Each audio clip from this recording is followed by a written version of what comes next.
All right, well, hello everybody. Welcome once again to another edition of Community College Presidents talking about community college.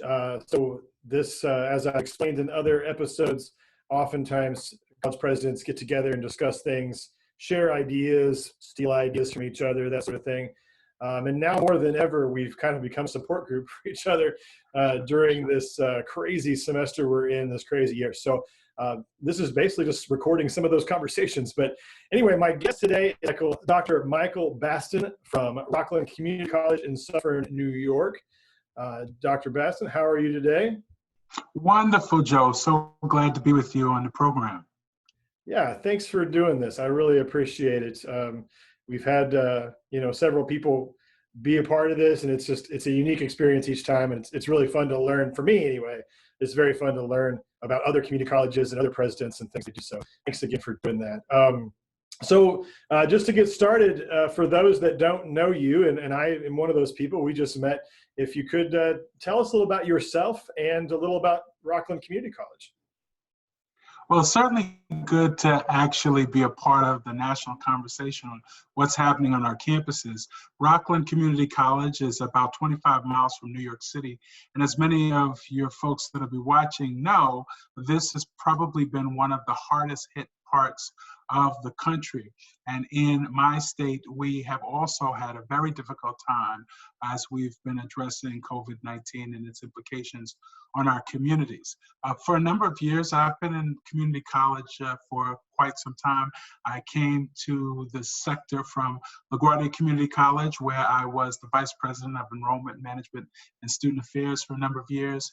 I was an Aspen Presidential Fellow and part of the Guided Pathways movement in the country. So I was a Guided Pathways coach with a number of colleges around the country. And I still do some of that work with colleges and communities, most specifically, trying to help them understand how you build appropriate career pathways for students. And I've been at Rockland now. I've just completed my third year as president. And it's been an interesting and exciting ride. Yeah, I bet. This is my first year as a president, and so, I hope this is the hardest year. I hope it doesn't get any worse than this. This is an unprecedented year. You'll never have a year like this again, I don't believe. I hope that is true. I really do. All right. Well, thanks for that. So when it comes to community colleges, I mean, you said you were at LaGuardia before Rockland. Do you, was there a moment or something that kind of made you realize that community college, the mission of community colleges, or that's the place you wanted to be? Well, I started my career as an attorney, so I represented educational corporations, religious institutions, and nonprofit organizations. And after working with academic clients in the legal perspective, I started teaching some paralegal studies courses, got engaged, and really enjoyed the kind of work that we were doing with students in the classroom. And so I kind of got the bug to really want to go into administration. What I love about the community college mission is this idea that we are democracy's colleges. So we are really in the business of opening up the opportunities, but not for sort of meandering, for very purposeful evaluation of one's life goals and trajectories, and then really thinking about how they can move forward effectively to serve their communities and their families. So that mission still leads me and draws me to serve in the community. Great, well said. And I think that kind of a nice little segue to my next question about your recent article in the Community College Daily about community colleges being the best strategic choice. One of my favorite parts is that it's not just a safe option, I guess, how you say it. So talk a little about what went into writing that and your thoughts on that. Well, I've been spending a lot of time trying to help people understand, most specifically in the region, this idea of what this pandemic will mean for enrollments in general. And if many of our colleges and universities around the country will still be required to actually have distance type of education, technologically enhanced kinds of education, the question really becomes the value of the educational expense and the resource. If you're going to take an online course with your university partner at $30,000 or $50,000, why wouldn't you take those same courses that will transfer to those institutions later from our college at a fraction of the cost at a time when the economic sort of stability of our country is still unkiltered? We're still sort of in this terrible repercussions, the economic repercussions of the COVID-19 situation. So from my point of view, because more than half of the baccalaureate seeking students got their start at community colleges, because so many of our students transition right into four-year schools, so many of us already have transfer articulations with senior colleges, so those students move seamlessly into their higher level courses when they graduate from us. It is a strategic choice.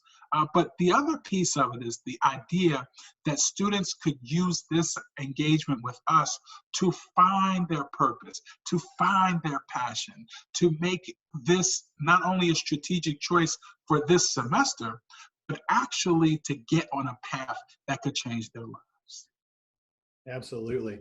I thought that was a really great article, actually. And I think you're right. That's what we've been saying.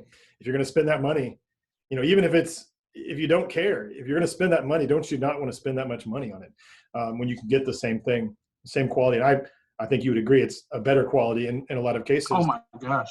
And not only the quality, but just think about the reality of what many experienced this last spring semester.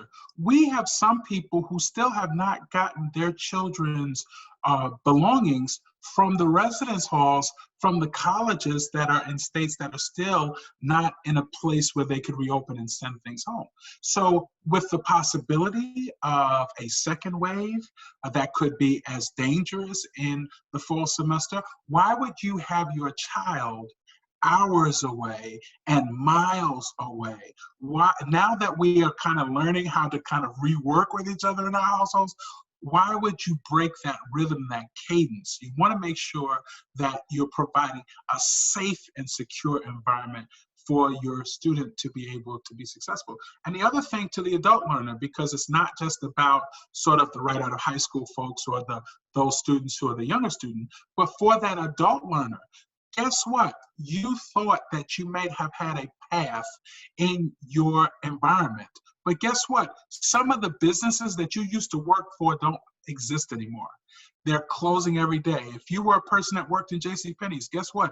That JCPenney's is not going to be there when things begin to open up. So you've got to be thinking, what sectors will no longer exist and what new sectors will actually happen as a result of this shift in our economic ecosystem, so that we now take advantage of the agility and the flexibility of the offerings at the community college. We offer the shorter term credentials that actually lead to very good paying jobs that open up a ladder to careers. So I think that at this particular moment, when we talk about strategy, we're not just talking about the strategy for the right out of high school person, but it doesn't matter what your age or condition, there's now this opportunity to shift in a major way. Absolutely. That's a great point. And I agree. And we see that a lot here. And it's not only about when you talk about the transfer students, going on to the baccalaureate, not only can they get those credits and transfer, but we find, and I think this is true nationwide, that community college students actually typically perform better at those native students that started there. So there's a lot to be said for it. It's been mentioned in a couple of these meetings too, and just in conversations, that community college seems to be, unfortunately, one of the best kept secrets in the United States. There's such value there, not only financially, but like you're saying, that value to just your life and society, that to have that as an option. It's amazing that more people, we've been around for, my college has been around for almost 100 years, and community college has been in America for longer than that. It's just so confusing to me why people don't realize that and get past that stigma about community colleges. Part of it, though, quite frankly, is that people are not really understanding how many of your neighbors How many of your neighbors' kids are getting their start in the community college? So you still have this impression that community college is where you go, where you don't know where you want to go, or you don't know what you want to do. But ask those neighbors, how many of your young people got credits for college while they were in high school? Where did they get them? They got them from our schools.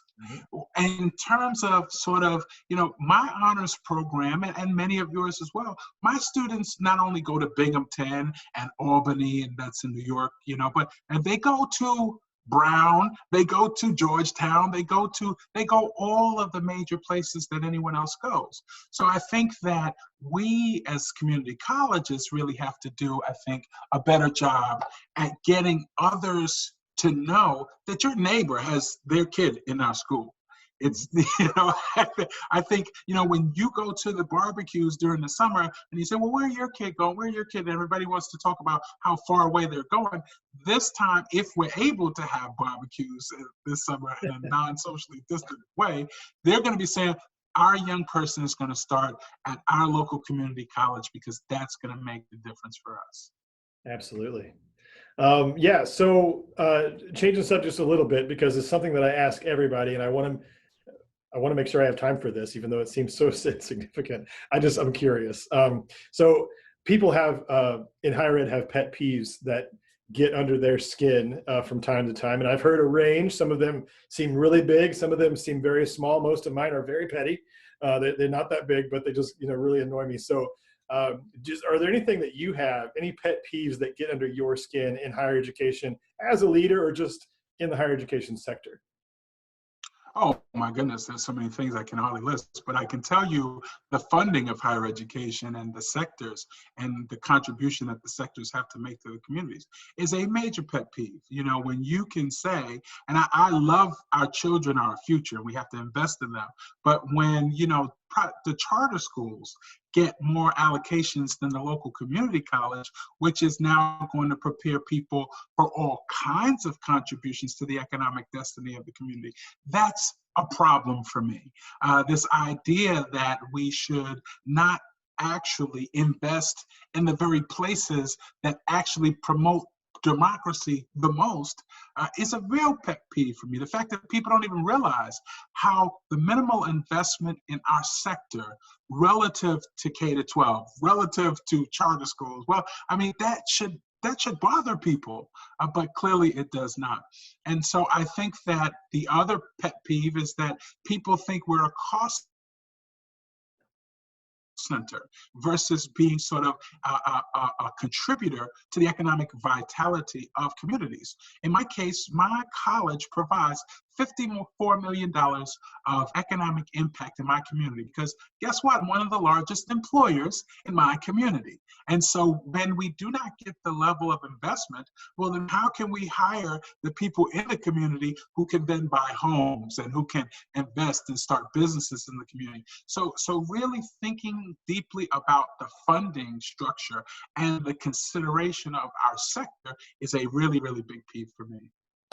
Okay, that's a great point because funding is, in fact, now we see, and I don't know how it is in New York, but here in Missouri, we're not funded, community colleges aren't funded very equitably compared to higher ed. And what we're seeing is that, we need people to get put back to work and we need law enforcement and we need healthcare workers. And those people come from community colleges, but yet that doesn't correlate to the amount of funding we should get from the state. So it's definitely a lopsided correlation. We contribute so much, but yet seem to get so little.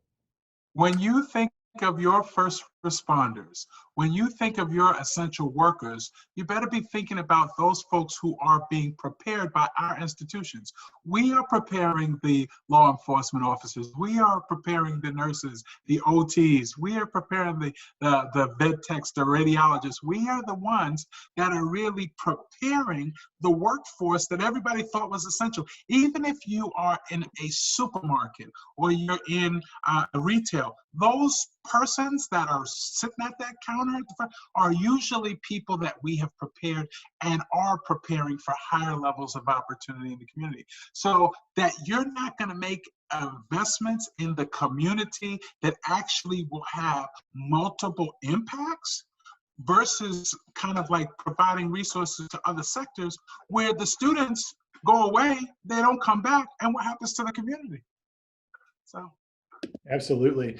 And, yeah, you go into any hospital in this region, well, in Missouri, really, you go into a hospital and you find people that went to community. I mean, every one of those nurses went to community college for most of it. So yeah, the impact is definitely there. And I think that unfortunately, it may have taken a pandemic for people to realize that, but it's been that way for a long time. But hopefully things are starting to turn around. So speaking of the pandemic, talk a little bit about how, you said you're in New York, you're not that far from New York City, which in New York State has just had a horrible time with this.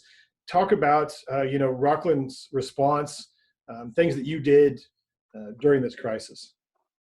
Well, we really look at this crisis in three phases. The first phase was this sort of response phase. And so that was the phase where we quickly moved into telecommuting for our staff and virtual instruction for our students and faculty. And that was sort of to create now physical distancing to reduce the density and then to reduce the possibility of spread because you've reduced the density. So that was our first phase, started early in March. We had begun to start the conversations of what would happen in February with our communications team, but quickly moved into our real mode of rapid response. And I think that it was because we took those steps early on that we reduced the number of people who ultimately would have spread the disease in our campus. So I'm very, very proud of that. We then moved into what we're calling sort of this reopening phase. This is our planning phase. We don't know right now what will happen in terms of what our fall will look like. But what we do know is that we are engaging the community. We have focused on three primary goals, those goals being safety. How do we ensure that we are keeping our people safe? Stability. How do we ensure that this COVID reality has as minimal experience on the students and the employees as possible from a fiscal perspective? And then, of course, supporting students. So how are we going to organize ourselves in a way that helps us to make progress with our student success agenda and promote student continuity? So those are the sort of three ways that we have looked at it. We created a joint reopening task force, which had all of our union presidents, our faculty and staff, and student governance as part of that. Our executive committee of our executive team from my team, all are part of these three committees on safety, on stability, and on student support. And those groups are putting together recommendations for what our mode of operation will look like. We have sort of these three modes of operation, if you will. One is the telecampus, which is what we're presently in, which is the telecommuting and the virtual instruction. Then there's the modified mode, which will have some face-to-face instruction, primarily for our more culinary and for our courses that really require that hands-on instruction. And then there will be a certain percentage of our workforce that will be telecommuting and a certain percentage of our experience that will still be in this sort of remote environment. And then our last modality, of course, is the full campus modality. And it will take a long time to get there, but our primary metric is sort of where are we at with the disease at this time? In our state, we have come up with, through our governor, metrics to determine if a region of our community can be opened and if it has to be closed. So that's why it's important for us, in our case, to really follow the state guidance in those kind of metrics. Okay, great. Well, that's a very detailed plan. I'm sure your leadership is very much appreciated. I know that, like you said earlier, this is not anything any of us thought we would be involved in at this point, but it sounds like you got a handle on it as far as what you know. Yeah, it's way different. I mean, the reports coming out of New York, of so many cases and deaths and things, and Missouri, by comparison, hasn't had very much by comparison to New York. Obviously, there's been a lot here, but it's just different for all of us. And I think that's a really good plan. and hopefully it, you get back to that third modality where you get back on campus. I mean, that's our goal. This pandemic has touched us in a very real way. We have had 11 cases that we had confirmed with our local health department and 1 fatality. And the person that passed away was one of our students. This 32-year-old single mother who was raising a child, working in the hospital in the prenatal unit, and she contracted the disease in the front lines in the hospital. And this young woman who was a pre-nursing student, so she had a bright future in front of her, and thinking about what would be for her child and how she could model that great behavior of what it is to sacrifice but to work hard and to be successful. So she's the person that I think about when I am talking about the plans that we want to engage in. How do we make sure that we have a safe community? How do we make sure that we are able to offer the same hope, the same possibility that was offered to her, that she strived for? How can we make sure that the difficulties of this pandemic don't cause us to forget the lives lost, the challenges felt, and the promise that still remains? Right, definitely, and that's we're learning of a lot more heroes around. People are willing to sacrifice to help others, and that's a great story. I appreciate you sharing that. Well, we are about out of time, and so I do want to leave the last 2 minutes to you to talk about whatever you like. So I'm going to turn it over to you, then I'll come back at the end. Wonderful. Well, certainly, Joe, I want to thank you for having me on your program, and I hope that this is helpful to those who'll be watching. For me, it's very important that we stick together. I mean, at the end of the day, RCC strong, Minneola area strong, wherever we are in the country. I know you had some other of my friends on over the course of time. Wherever we are, we have to be community college strong, because the strength of our community colleges inure to the benefit of the communities where we live, work, and serve. I really believe that in this time, we've got to be opening our ears like this program to actually hear what's happening and what ways can we learn and what ways can we become better, because ultimately some of the best answers to the problems that we face are going to happen by listening to each other. So I am grateful to have this time with you. I'm grateful that your college is forward-leaning and forward-thinking. Clearly, your college has a phenomenal president who really thought it was important to bring these conversations into the forefront. And that bodes well not only for your college, but for your region and your community. And we are truly all in this together. Well, thank you. I appreciate that. We'll hold off on the phenomenal part. Let's see if I can get through this first year. I do appreciate that. Well, thank you very much for joining me. Really appreciate that, and everything you shared. It's been very enlightening. And so just really want to thank you for that. And thanks for your time. Thank you. Happy to be with you, Joe. All right. You have a good time. Good day. All right. Thank you.